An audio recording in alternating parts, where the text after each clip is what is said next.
Nag-review tayo ng mga comments and questions sa ating channel. At isa sa mga hindi ko pa nasasagot ay, bakit daw umaandar na yung kanilang makina o yung kanilang mini sewing machine kahit hindi pa inaapakan ang foot pedal? Pero bago natin sagutin yan, kung bago kayo sa Project Cabbie TV, welcome. Para sa mga nagbabalik, welcome back.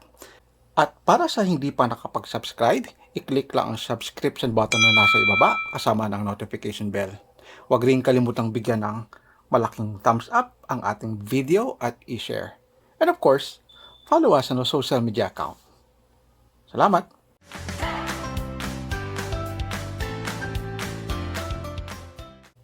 There's only one scenario that I'm currently thinking on the reason why yung inyong makina umaandar ng mag-isa. Alright?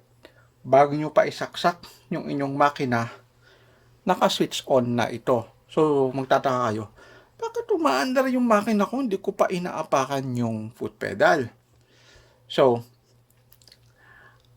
hindi dapat pagsabayin na naka-switch on ito at inaapakan yung foot pedal.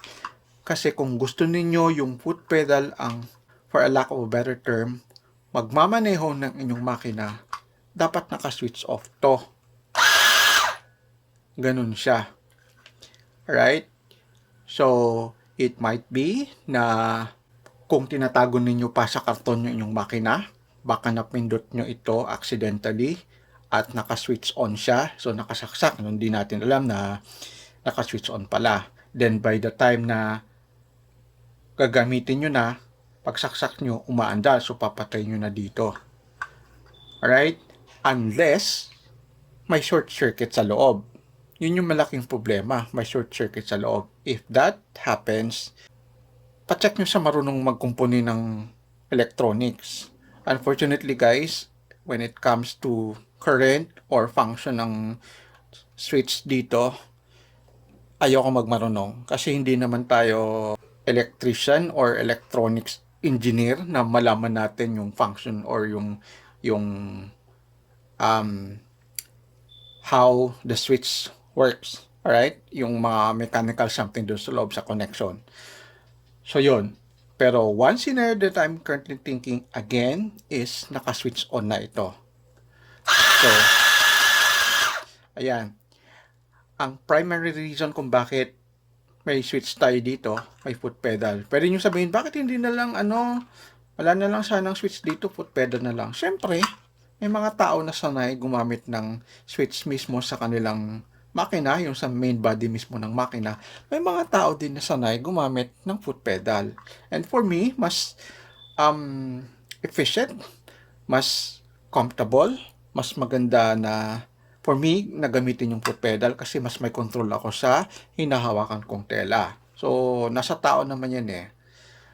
But then again, siguraduhin naka-switch off yung inyong makina para gumana yung foot pedal. Alright?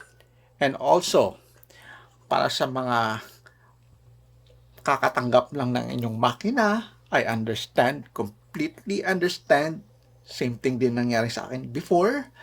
Excited tayo makatanggap na ating makina, excited tayo mabuksan, excited tayo manahe. But then, the first thing that we need to do before, plugging in your sewing machine, basahin ang manual. Ulit, basahin ang manual. On the other side, naintindihan ko naman, may mga tao talagang visual. They'd rather watch video, they'd rather, see pictures in terms of the instructions. Mas madali yung absorption nila ng information. But then, if those things are not available, basahin ang manual. And I mentioned that for the third time. Although, syempre, yung ibang mga manual medyo mahirap intindihin. So, read between the lines. Kahit pa paano may mga images naman yan dun paano gagawin. So, basahin ang manual. Kung wala kayong makitang instructional video online on, how to operate your sewing machine or basic operation ng sewing machine, for the fourth time, basahin ang manual. Alright? Kasi everybody else, including me, bago ko nakuha yung paano mag-operate ng makina, inaral ko rin yung manual. So, yun. Kaya yun nandoon para guide natin kung paano natin gamitin yung makina. But then, in terms of umaandar na yung makina kahit hindi inaapakan, yun lang yung isang dahilan na nakikita ko kung bakit umaandar ng kusa niyo yung makina kahit hindi nyo inaapakan ang foot pedal. Alright? So, again, unless electrical ang problem, yun na yung nakikita kong problema doon, naka-switch on. Alright, so sana nasagot natin yung tanong ninyo sa umaandar yung makina kahit hindi pa inaapakan yung foot pedal. Kung may mga questions pa kayo or any, related video suggestions, i-comment nyo lang sa ibaba. At syempre, isang malaking thumbs up naman dyan para sa video natin. We're almost 10,000 strong subscribers. Maraming salamat sa suporta. At maraming salamat sa panonood. Till next time, dito lang sa Project Hobby, your Hobby TV. Bye-bye.